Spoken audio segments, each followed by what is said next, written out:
Hello guys, welcome back to this channel. In this today's tutorial, I'm going to show you how you can change year in Google Earth. Okay, let's get into it guys. I have opened the Google Earth website. So first of all, you need to open up your browser and then search for the Google Earth website. And after that, your screen will look like this. And this is how the Google Earth looks like.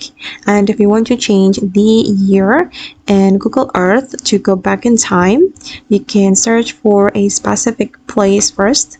You can go to the search menu, and for example, I'm just going to search for this place.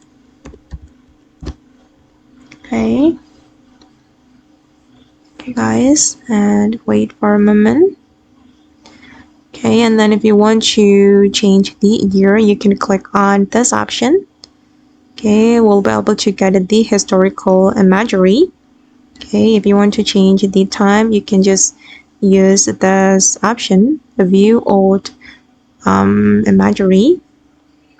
Okay, and wait, I'm just going to select wait guys, I'm going to go back to this year.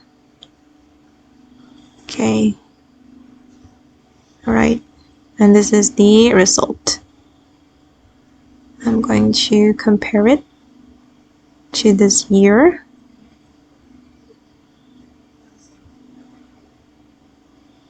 Okay, and this is the comparison. And okay guys, that's all the way to change year in Google Earth. I hope this video will be useful for you. Thank you so much for watching, and bye.